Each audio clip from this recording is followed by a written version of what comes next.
We are about to talk to a local celebrity and fierce fighter for children and families. Join us today on Fostering the Future.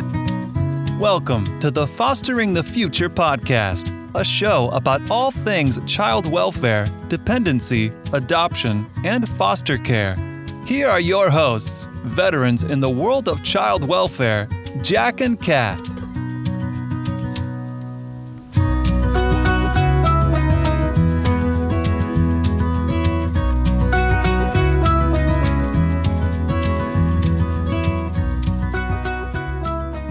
We believe that every human has incredible and equal value regardless of what side of the courtroom we sit on.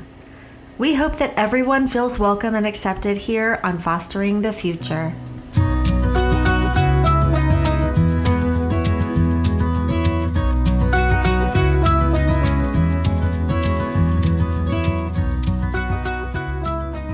Make sure you follow us on Facebook or Instagram as Fostering the Future Podcast, or check us out on our website at fosteringthefuturepodcast.org.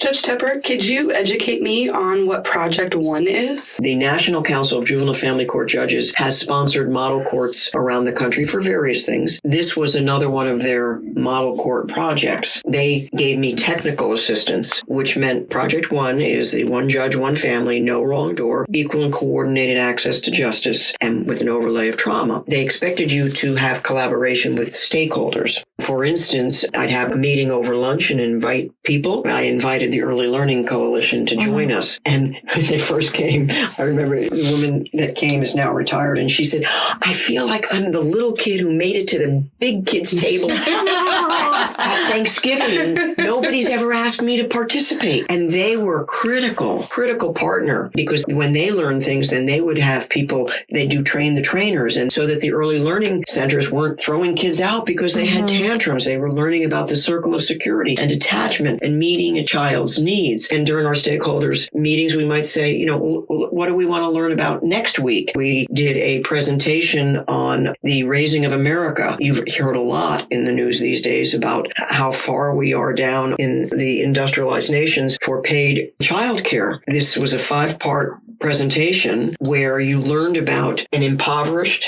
crime-ridden area, paid childcare, what you can do to the graduation rate, what you can do to the employment rate, what you can do to the crime rate. And then they followed them for more than 25 years. And these children started graduating from college. The neighborhood was safe. The incomes rose. And so we did that in a presentation where I had attorneys do the presentation at the end to get participation from all of our community members on how we could change our community. I have the Economic Council participate in that and say, when you bring businesses to town, can you see why they can't consider doing an early learning center in their building? And different things like that. So Project One encouraged that. Very importantly, did at the time we called them a trauma audit. The word audit is not a good word to use, in particularly in the Native American cultures. And so we now call them trauma assessments. And they came and they met with our parents that were in court. They observed court for several days. They met with case managers, they met with attorneys, they met with the guardian ad litem, they met with the clerk's office. And by the way, my stakeholders included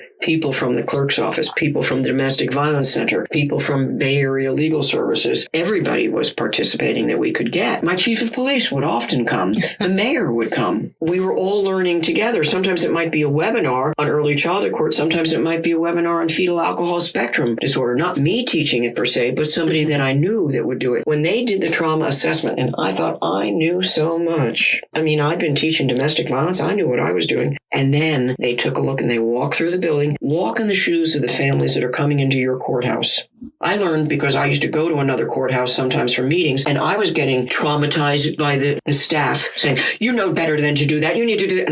And I'm not traumatized, but they were traumatizing me. And so we have a very person-friendly but safety-positive courthouse and staff. And so they would walk through and see what it was like to be that person waiting for a domestic violence injunction, or that person waiting for a dependency hearing or delinquency hearing or whatever. They'd go up and look in the clerk's office to see where somebody seeking an injunction might be and where their antagonist might have followed them to intimidate them, et cetera, and where is the bus stop and and all of that. And then talk to the people on how they felt they had been treated in court, or the good, the bad, whatever. And they did extensive, we're talking, in excess of 15 pages draft for me to look at. And I'm looking at it going, oh my goodness. For instance, in domestic violence injunctions, I'd always make sure that people weren't seated next to each other, that there was space between them, and I would make sure that they didn't leave the courtroom at the same time. But in dependency case, where there's so much domestic violence, they'd be seated right next to each other. Yeah.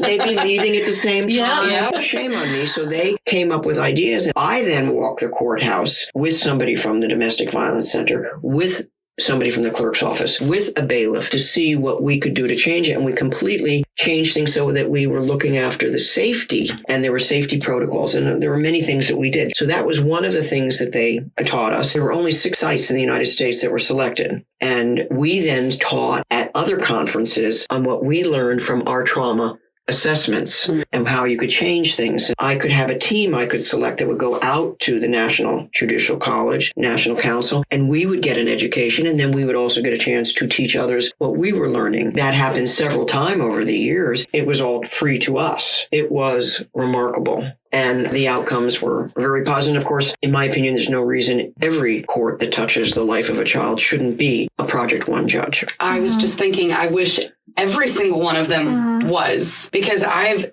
experienced some of what you just talked about and some of the way that you ran your courtroom. I've never been in your courtroom, but I've experienced some of those things, but not all of them, not cohesively. I was spoiled really bad early on, and now I'm like what? I didn't know what I was missing. I mean, if you bring a kid into court over in the other county, you are getting looks. You are like, what are you doing here? I'm a Tepper foster parent. Like, what do you mean? You don't want the kid up there? Like, you don't have cookies for her? Like, I did healthy food. Oh, sorry. I did healthy food. That's true. That was true. And no corn syrup. And we did healthy snacks and protein based. And we also had condoms out that I got from the health department.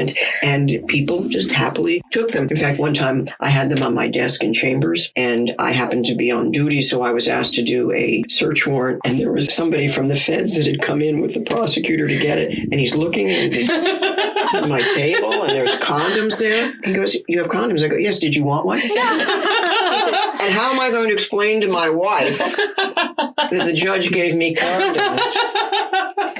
This isn't a Project One court, but it is the whole idea of speaking to individuals candidly and openly. Years ago, I ended up on Cryer and Company. She was a judge from Texas that ended up on CNN. Remember Norplant?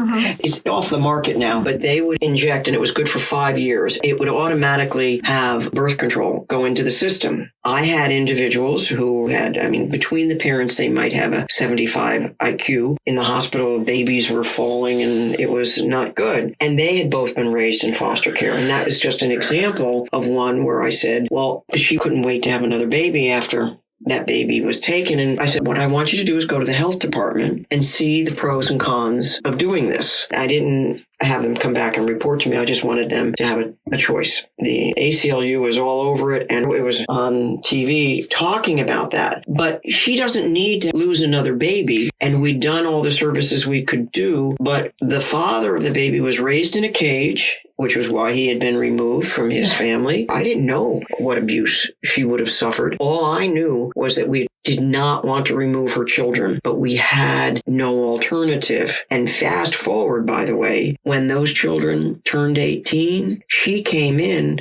saying, well, now can I have them? Because she just didn't fully comprehend what was going on. There's so many things that we can do just by trying to learn from what we do wrong and to help people. On the Project One, what was so helpful was being able to get other people educated with us that I thought would carry it through. Now, unfortunately, we still have a lot of education to do of judges in Florida and in other states. And that's why I find it now important to be bringing that trauma-informed approach of being patient, listening, making sure you recognize the trauma, and self-care. If we can reach out to those who will be part of the system, we can truly make a difference. But otherwise, once somebody retires, that's it. And in the Project One assessment, that was one of the concerns is, so, and when you leave, what happens? Can you tell us about the 242 books? The 242 books. I learned that through my connections with National Council of Juvenile Family Court Judges. A judge from Iowa, Judge Cohen, had started that program. And this went hand in hand years after I learned about how important attachment was and the family time. We used to ignore babies and their parents forming an attachment independency. Babies, they don't have the memories. This is why you need to know science. That newborn who was removed from mom because of being drug exposed, and next time they see mom in a once a month or once a week, they don't know who that is. It's devastating for the mother. It's not good for the baby. And then it's viewed as, oh, see, this isn't going to work from the system. We learned that, number one, we needed to increase frequency. And Dr. Graham and I used to recommend up to daily visitation, letting them talk on the phone so they could hear the voice. Judge Cohen came up with a brilliant idea to give the caregiver the same book that the parents have.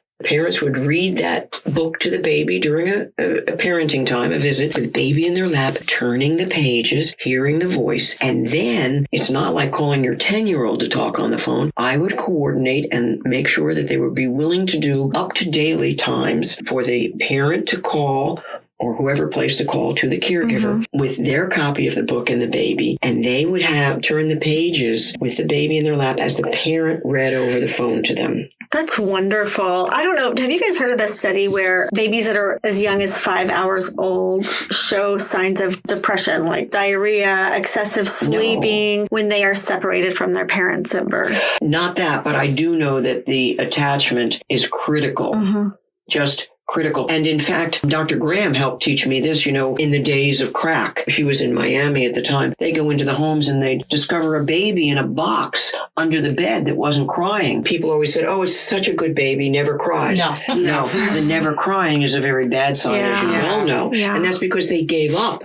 It did no good to cry. So it doesn't surprise me that all those devastating negative impacts would start to occur very early on. This 242 books kind of concept is so cool. I've never heard of it before. Really? However, I had a baby in my care and I had suggested to the parents that maybe we get some of the same toys. And this was during COVID. So visits were virtual. We had the same toys or the same books. And that's how we did visits because it was a baby. And that's so hard to do a virtual, visit and keep the child's attention and not frustrate the parents because the baby's not paying attention because it's a baby. But when we brought the same toys into the visits, so baby was playing with the toy, parents had the toy or the same books, the visits started going so much better. That was brilliant. And kids who are on the spectrum and even some adults will quote movies they've seen over and over or books that they've read over and over, and they use the memory of those things as a crutch when they don't have the words or they don't have the language.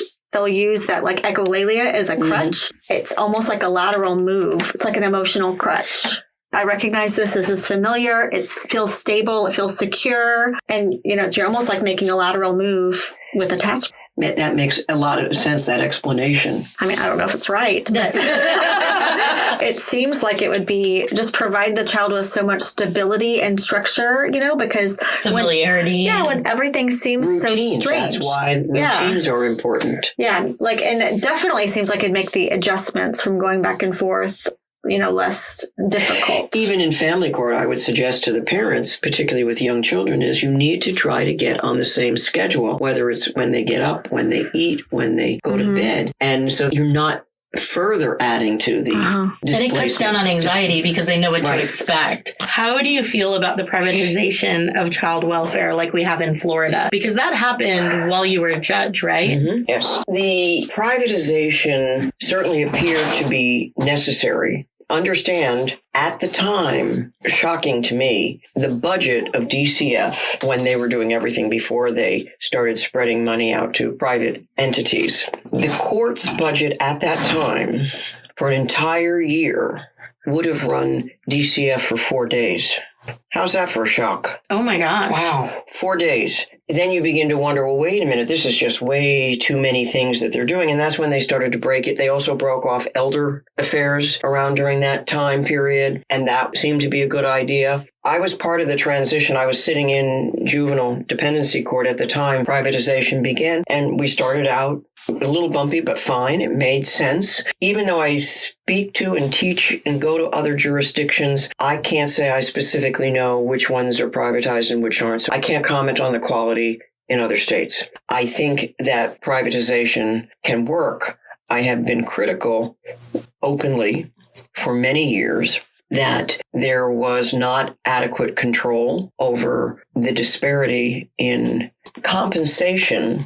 I was offended that one organization that was in charge of a section of the state, that CEO would make much more than the President of the United States.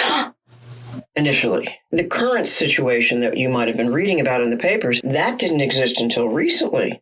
That only happened in the past administration on putting a cap. I was one of many voices, I believe, complaining bitterly, and there were newspaper articles about the outrageous compensation, in my opinion, on the backs of caseworkers and the potential outcome of children. Privatization, the positive part was then we definitely had funding that was given to an organization that was used then to pay for the services of the parents. That was not the case, 40 years ago. So that was good. But getting them to let go of the money appropriately is sometimes a challenge. A push. Yes. I have argued for a long time that the frontline individuals in both dependency and delinquency need to be compensated like the professionals that they are. And that has never happened. I mean, I was blessed. I used to hear and see sometimes statistics of how other jurisdictions were doing in terms of longevity. We had people that would stay 25 years. Not anymore. Because you can make more working at Target, despite having perhaps a master's degree. And having the lives of children. Or being at risk of being harmed, and the hours and the stress. I mentioned to you the top 10 that we have in Florida being a trauma-informed jurisdiction, and one is self-care. And how do you self-care when you have too many kids on your caseload? That was the other problem. In privatization, and of course it was way out of whack when it was just DCF, there's supposed to be a number of individual youth that a case manager has, and they were constantly being ignored. They had too many. And isn't it now set that it's a number of cases, not number of kids?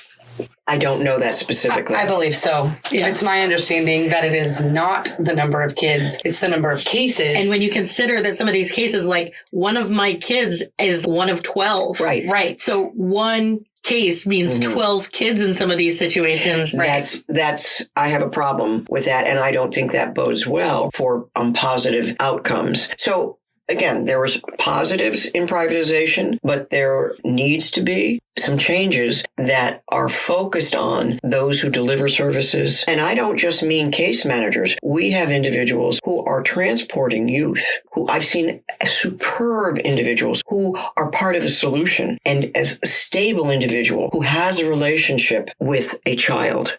If we can't keep consistency there by paying them well, making them want to do their job, and not having them, because we don't have enough people, running around at midnight to get a child who's just been released from some program, that doesn't bode well for the future. No, right. And so it's everybody who touches the life of a child, besides making sure that they are provided with trauma-informed education and to know what trauma-informed care means, they need to be compensated like the professionals that they are, and have programs that would make them want to stay. And I do not pretend to know what the healthcare programs are, what the retirement programs are, but too many were leaving, too many were retiring and going elsewhere. They still wanted to work with children. They just didn't want to do it this way. I think I hear that a lot, especially from family support workers. They have nowhere to go, but they have some of the longest standing relationships with some of the kids. Yeah. Because they're spending the most time especially when you've got like case managers who don't do the monthly visits, like they use an out-of-county case manager.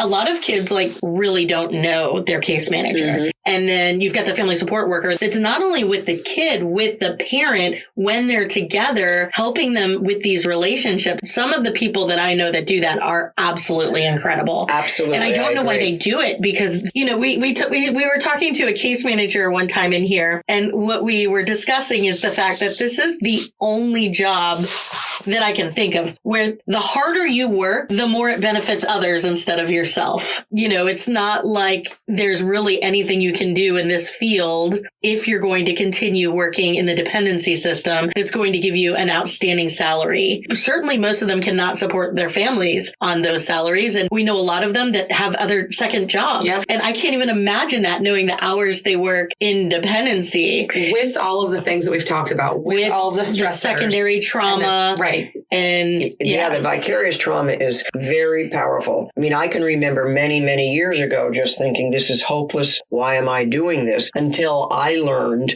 that I needed to do one child at a time. But for them, they have such pressure put on them. You can't even stop to say, I'm doing this one child at a time. And I know some of them, because I've seen them off and on over the years as I would come in and out of the division. Their own children would wonder, are you going to make it to my game today? Are you going to make it to the play I'm in? Because they're helping other kids come first before me. Right. We can do better. We can do better. One of the things that we did yesterday at this conference that we went to is we set up this canvas, and there were social workers and kids and foster parents and volunteers. And we just asked them to write a word on the board that means foster care. So I wanted to ask you, what is one word that you could think of that means foster care to you? Well, I see one of the words on that board that I often use when I teach, and that is grace. Giving somebody something that they seem to need the most at a time they seem to deserve it the least. And that may be a child in foster care. It may be that parent in court. It's not letting somebody skate. It's giving them grace. Yeah, I love that word. And it's a big one that I try and teach my kids. Every once in a while, I try and take an opportunity to give them an example of grace. And, you know, they certainly give me quite a few opportunities to give it. And I think that it's really important, especially as foster parents and really everyone involved in the system, that we offer that to these parents, knowing that their mistakes don't define them, that they're human and that they have value. Oftentimes, the reason they're in the situation they're in is because of situations outside of their control, whether they were the victim of abuse and neglect or, you know, all of the things that we talk to these parents about. I find when you show them that you value them, that really does help when we're trying to co-parent. One of the things our co-host, who's not here today, Matt, we wore her out yesterday at the conference, but she is the biological parent to 3 girls that I fostered for a few years. And she's one of our co-hosts. And one of the things that she's told me before is that when she saw that I saw value in her and trusted her, that was something that gave her a change in her mindset and allowed her to accomplish things that she didn't think she could accomplish. One of the things she said to me, I remember she had to go to inpatient rehab. There were 2 removals, unfortunately. And the first time the kids were removed, she had this mindset of, I'm going to do whatever I need to get the kids back, but not the mindset of, I'm going to change my life. And the second time the kids were removed, it was, okay, you can either go to inpatient or we're going to TPR. And she said, I'm going all in this time. And that's what she said to me. She said, I need to do more. I need to not just do what's needed. I need to be the parent that my kids deserve, because I haven't been. I remember when she went into inpatient, she told me after she had made some great strides and been through, the first thing was detox. And then she had been an inpatient for a while and she was really struggling because it was very difficult, because it was triggering her. It was making her consider her trauma and not just don't do drugs. It's these are the reasons you're doing drugs. Let's take care of these reasons instead of just trying to punish you for what you're doing wrong. And having her self-examine and think about the things that happened in her life that got her to this point was really difficult. And there were a lot of times where she would call me and be like, I'm leaving tomorrow. I'm leaving tomorrow. And, you know, I would be like, well, if you leave tomorrow, I'm going to kick your ass because your girls need you. But no, you're not going to leave tomorrow. When we were having one of those conversations, she's like, I need someone to tell me they're proud of me. I don't remember the word she used, but she was saying that she didn't feel worthy of somebody to feel that positive way about her. And I had always felt proud of her, but I just didn't know she needed to hear it or that she cared what I thought. I'm just like her kid's foster parent. Like, why would she care about how I feel about her? But I had seen the changes she made. And, you know, the thing that she always says that always is what takes my breath away about her. And it was the first thing that made me go, okay, I'm going to fight for you and I'm going to stand with you. Is she said, this was my fault. How often do you hear that? No, like most of the time when a parent is in this situation, the first thing especially when they're in the midst of addiction and all that. I'm here because so-and-so kicked me out of the house or so-and-so hurt my kid. Someone else's fault. It's always someone else's denial. fault. But when she came at me with, this was my fault, I totally messed up. I'm in this horrible position and I need to change. And not just I need to change so I can get my kids back, but I need to change because I hurt my kids. You know, and I told her, I am proud of you. You can do this. For whatever reason, like she cared about what I thought of her, but it set her on this path of being able to have her own self-confidence. It's important to understand that we have to look beneath the surface. Right. And although her saying this is my fault, we have to look beneath that as well, because what happened to her when she was growing up is not her fault. Our society has got to look at substance use disorder as that person's solution to an overwhelming problem, and it's become society's problem. Right. And Dr. Folletti explains it that way. Yeah. I mean, it helped them cope because they were being molested or they were being beaten or they didn't have... It was their self-medication for the trauma. That's what we tend to say. But it is their solution. When you take away their solution, then they're exposed to the rawness of what the negative things that they went through. So that's why we have to help them heal. There's been a study that shows that hope is the single best predictor of a life well lived. We started studying what it takes to become resilient. We can't change somebody's past. Right. I can't undo it. I can help you heal through the right therapist, through encouragement and positive messages from those that matter to them, like a foster parent or the judge or whoever, there may be their boss. When we can give them hope that the future can be different. A study was done in California. Dr. Chen Hellman and Casey Gwen, who is used to be the elected prosecutor in San Diego, did a study. They have camps in the summer called Camp Hope. Instead of regular camp counselors, they have therapists. And children who may or may not be in the system are invited, and they work with them. And then they did follow-up studies on them. They've been doing this for a number of years. And giving them hope is the best predictor of a life well lived. As simple as that sounds, giving somebody hope that there can be change is easy to do. We just have to say it, whether you're the foster parent and you're giving these children hope, you're giving that mother hope that she's going to make it out of there, even if you have to kick her. Yeah. But you're giving her hope that she can do this. Yeah. And giving hope that there can be a different life, whether it's because I'm speaking in court or because I'm going to the detention center and I help teach the juveniles and tell them that this is not your future. Right. This is not your future. Your future can be very different. And we talk about what it would take to change their future, despite what they've done, despite how they lived, despite what's happened to them. If you could add a training to the foster parent curriculum, what would you add? Oh, and by the way, I took that training. I took the training about 25 years ago. So was it MAPS then? Yes, it was. Okay. I would definitely add adverse childhood experiences and the impact of trauma. Circle of security.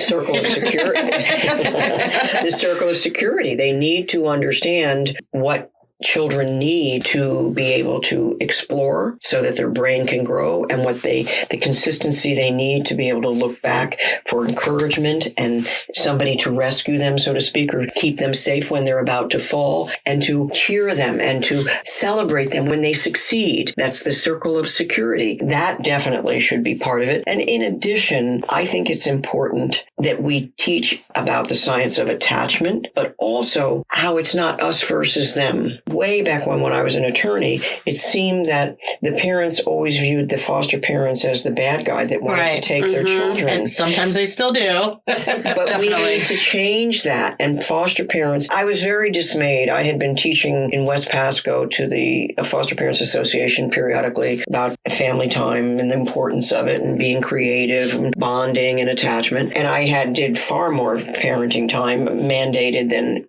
other judges did. You are known for that. and I had somebody from the Foster Parents Association when I was back to teach again. By this time I was teaching ACEs, but before I began, she said, "You're going to have to tell me how I explain to these parents why they have to do so much visitation." And I was horrified. That should be taught as part of the MAP class, that this is a positive. If you care about these children, regardless of where their final home is, you need to be sure that they have a positive attachment. Even though it's an unhealthy attachment, we can't just break attachments. Yeah. We have to try to nurture them. I also wish people knew, biological parents, foster parents, understood that me as a foster parent, I am attaching to this child so that they can attach in a healthy, positive way. No, I am trying to teach that child. I'm giving... It's the only gift I can give this kid, honestly. And responsive, healthy relationships, yes, they now know are the key to buffering toxic stress. And building resiliency and healing trauma. Exactly. Yeah. And it may be, a foster parent obviously is in a very powerful position to be that nurturing, responsive. It's responsive is the key, even more so than nurturing. But it could be that teacher. It could be the coach. It could be the aunt that they still have a relationship with. You never know who that could be. That's so critical. We need to be teaching that in MAP class, but as judges, we can also, in part of our dialogue, explain to the parents that they need to partner with the caregiver, not to be at odds with them. It's not a possession we're talking about. We're not arguing over who wins. Because we really want the parents to win. Right. Like, we really do. Yes, we want really these kids to go home. I think one of the good things about my first case being in ECC was that icebreaker meeting. It was very intimidating for me to be a new foster parent and not really knowing what was going on and not really knowing what ECC was. You mean early childhood court? Yes. The early childhood court coordinator that was here basically really led that meeting into a place where I went from someone who was intimidated and nervous. And as a foster parent, especially in the beginning, you're like, I've got their kids and I don't want them to think that I look down on them or judge them for what they've done. But I'm also kind of nervous because I don't know them. What do they think about how I'm parenting their kid? And if it were me standing there, I'd be like, why do you get to parent my kid and I don't? Why do you think you're so great? And so all of these anxieties are going through you. But the way that the early childhood court icebreaker meeting went really built a great foundation with these parents that I don't know how I would have been able to connect with them if there wasn't that introduction. It was, it was casual. I don't know if somebody had suggested the idea or I had read about it somewhere, but I brought pictures of the kids that I had taken since they had been in my home to them and brought copies for each parent because they were separate because there was no contact at that point in time. And when I handed the pictures over to this guy who looked like he was annoyed and didn't look like he was going to like me, I handed him the pictures of his little kids and his whole face changed and he started crying. He had to take some time to get it together. And I was like, I just want you to know I haven't had them for very long, but they're incredible and they're such sweet little kids and I'm going to do everything I can to help them for you. And the coordinator walked us through and they told me their likes and their dislikes and these parents just... critical. It is. Absolutely critical for all sides. Absolutely critical. That's spot on. Definitely never had that happen. You've got to be an ECC. I'm telling you. It's me it's just going up to the parents and always being like, okay, give me their phone number. I'm going to call them. We are going to be besties. And I am going to help them. And I have all these resources that I can give them and I can tell them all these things. And, it doesn't always go that way. Yeah. The coordinator guided these parents in answering questions about their kids. And who doesn't like talking about your kids? I mean, I know I do. Mm-hmm. So these parents just light up when they talk about their kids, awesome. Regardless of what type of situation was in the house. They love their kids. They know their kids well. And it's not focusing on what you did wrong. Right. Share with me your knowledge. Yeah. Respecting their knowledge of their child. I definitely think that's is why, a positive. I mean, we need the ECC model everywhere. I mean, we do. Florida has adopted it, and we're in 27 jurisdictions, I think. Yes, 27 counties, maybe. I can't keep track of it. I just don't understand why all dependency doesn't run like that. Shouldn't we care about all the cases and all the kids? And I think... Same principles should apply. Yes, I was in your courtroom for a training. You brought a judge in from, I want to say Jacksonville. Yeah. He spoke about, was it chronography, the study of time? Probably. I know which judge you're talking about. He is the master at making sure that we can take care of children as quickly but as safely and the best way we can. Getting them to permanency is one of the things that he does. The amount of time that it takes to get a kid to permanency. And actually, I got the link from Roxanne afterwards, and I have sent it to people. I have sent it to case managers. I have sent it to therapists, and I didn't send it to you. Send it to me? I will send it to you today. I have it saved in my my favorites, this training, because I learned so much, but also the things that he's doing, like we just should all be doing them. He's terrific. And having court every month, like you do with early childhood court and some of the other specialized courts, is vital for these kids, because if you wait 3, 4, 5, 6 months, they're still in this state of anxiety, of not knowing what their future holds, of not knowing when they're going to get to go home to see their parents, or if they're going to go home to see their parents. And we all know that there are often times where you go to court, you wait 3, 4 months to go to court. You walk in. Guess what? Someone didn't file a paper. We have to reschedule. Which is absurd. Which is insane. And then if you have to schedule for 3 more months out, that's why you've got kids in care for 5 or 6 years, because you got at least a year of reschedule. That should never happen. You can't get to this, at 9 months, we're going to start talking about permanency, whatever that permanency why is. Concurrent planning means from the moment, and it was shocking to them when we started applying that in our jurisdiction to talk about it, because at first it's like, man, this is going to be tough. We're just sheltering their children and we're talking about concurrent planning. Right. My bailiff, who, by the way, not a bailiff any longer, and she was a foster parent in a different county, later adopted. So she really had an eye on the children. And she would watch the response physically of the parents when I was explaining, okay, this is what we're doing. Our goal is to return the children to you. But I need you to know we're going to be working simultaneously. And I'd explain about that it could be a termination of parental rights placement with long-term relative care. She said you could just see them begin to relax because they understood the goal was reunification, and we can get there, but we know there's another goal, so that everybody also knows we can't wait 6 months to get to this. It matters if we are moving forward with them to encourage them and to be open and to be there, whether it's every month or as needed, instead of these big gaps and letting nitpicking things like who failed to sign this or send this paper off. That's unacceptable. Agreed. Maybe this is ignorant, but I don't understand why sometimes those things can't happen right there and then in that moment. Yeah. Good point. We had in my courtroom, we had a big book that the state and the privatization unit had created. They could take it, have the parents sign what was needed to release. We could sign that. We could give this, do this, and then there's no lag. Right. For me, professionally in civil court, that's what we do. If the judge says, I don't see this, you get it. Your Honor, I have my laptop. Can we take a 5-minute recess? Well, and the training, and we do it right then and there. The training that she was referring to, one of the things the judge said is all of those things that could cause delays, he tried to find solutions for. Like, what is something that causes probably the most delays? Fingerprints, right? Fingerprints. So he brought a fingerprint machine into the courthouse. Oh, how cool. And, okay, everything is done, but we can't send these kids home because we need fingerprints. Okay, let's take a break. We're going to go in the other room and do fingerprints. We'll come back and read. Like, why can't we find solutions like that so kids aren't waiting in care? I had kids that were set to reunify, and it was, I want to say, a month and a half, 2 months until the end of the school year. And the judge wanted to wait till the end of the school year. And I was like, they don't care about their school year. Education's important. However, I had talked to the school and set it up so they could finish their education remotely. Keep in mind, these kids had only been, because of COVID, they had only been in the classroom for a couple months at this point. And I'm like, we're delaying reunification due to, and I actually spoke up. Were you given a voice?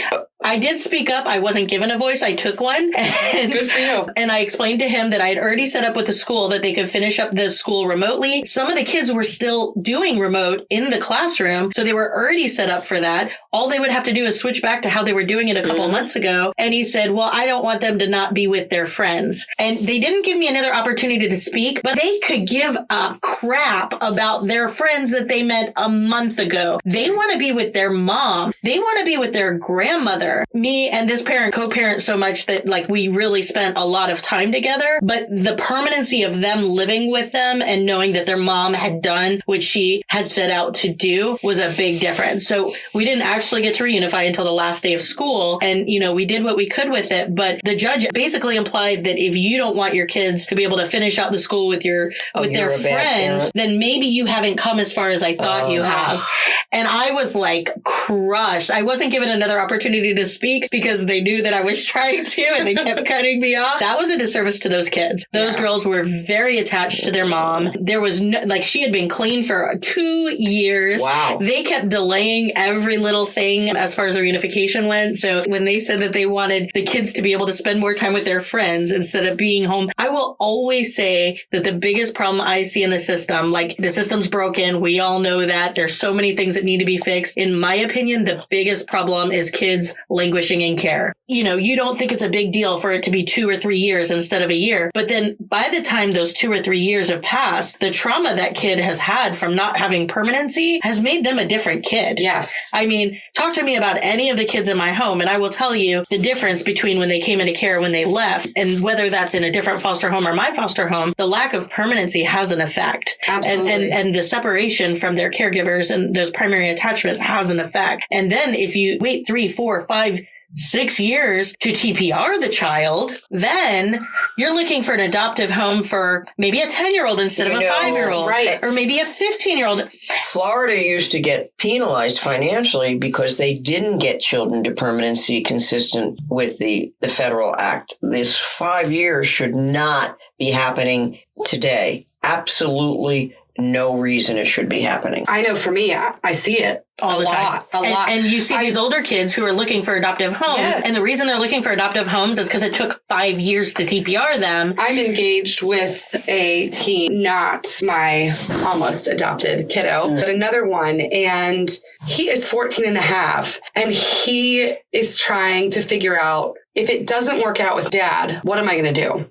Like, can I come live with you? What am I going to do? He is 14 and a half. And He's trying to figure it himself. He's trying to figure it out. Because nobody's advocating for him. Because nobody's advocating for him. Which is So when's he insane. moving in? And he should be in court telling a judge that if somebody would have the kids come in as they are supposed to, they are presumed to be a participant in the proceedings. Recently, I was in court and in front of a wonderful magistrate who had wanted to hear from mom's case manager, state attorney, and then immediately turned to me and asked me to speak. I always take my opportunity to speak. I am polite, I am respectful, but I speak up. And here, I didn't even have to find an opportunity. She immediately turned to me. It was the best court hearing I've ever had because I advocated for the parents. And this is not a child who's been in my home for very long. But to me, it just looked like they were ready to reunify. They have done what they needed to do. Like, why are we delayed here? So I spoke up. Magistrate agreed. She gave options all the way up through reunification. And at the very end, she asked if I wanted to speak again. And I asked if she could order that the staffing that was to occur the following day proceed, because I was very worried. They'd cancel it. They'd cancel it because we had a good hearing. She ordered it. The staffing, they were trying to figure everything out, transition. And I was like, oh, can we just do a transition plan right now? We're all here. Let's get this done. And not wait 3 more months for the next and that's what they were trying to do. I was like, we are getting a transition plan.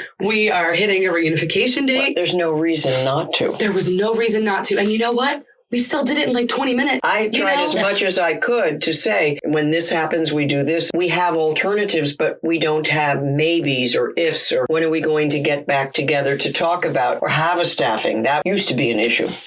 What do you miss most about being on the bench? The interactions with children and to see the transformations of parents that finally could heal from what happened to them and have more hope than fear, and to have begun to make a life for themselves and often for their children. Sometimes they don't make a life for their children, but they've made a life that they're not returning to the system again and again. So I miss seeing those transformations, both of the youth and the parents. I do. I recall another thing that was different about your courtroom was the celebration for parents as they reunified. Any other courtroom, a parent is reunified, it's said plainly, everybody walks out of the room. So I remember one reunification, I was like, did they reunify or not? I couldn't really tell. They were like, the voice was muffled and, sometimes it has to be clarified. But in your courtroom, I remember people like clapping and standing up and tears. Like, it was such a positive, celebratory experience that really these parents deserve. Like, they work so hard to get their kids back. And especially when they make real transformation in their life, like, we need to celebrate that more. Like, we're out here celebrating adoptions. We need to be celebrating these reunifications. Absolutely. Just as loudly, if not louder, That's because right. that is the goal. And that's what is best for these kids. If they can safely go home and that bond doesn't have to tear forever. I've always enjoyed the adoption days, but I really love the reunification celebrations that we started doing a few years ago.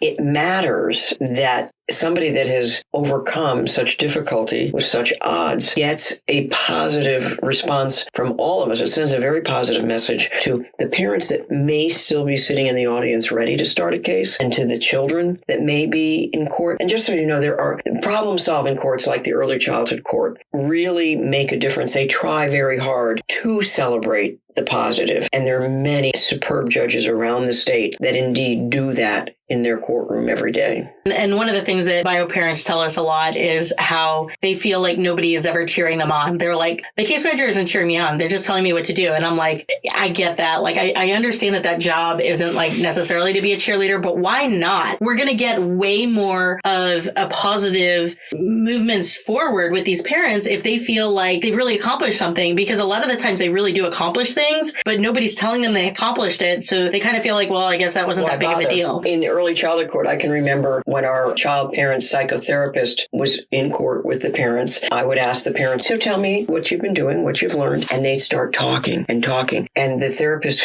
was speechless. And at the end, she goes, I had no idea. I had no idea they had learned all of this. This is fantastic. And to get that one, it reinstills that they know it when they have to tell it. Yes. Well, any of us do that. Yes, of course. But then for the very therapist to say, yes, you've got it. You've got it, yes. And it reaffirms for her that she's Teaching it in a way. well. Yes. It was very exciting always to see that. Or for her or I to be watching the interaction between the child and the parent. And she would often, because we had babes in arms and somebody might start crying or doing this or that, and then she would watch and see how they were soothing them. And then she'd say, I just wanted to go ahead and commend you for what you did is exactly what you should be doing. Yeah. Now, how about that? And to be doing it on this public forum, you know, way to go. Because we do tell them what they're doing wrong Immediately. publicly. Yep. And immediately. Publicly, yes. Yes. So that's why, again, one of the theories is we need to catch people doing something right. Thank you so much for joining us today. Make sure you subscribe and follow us on social. We hope that you join us again next time and keep on fostering the future.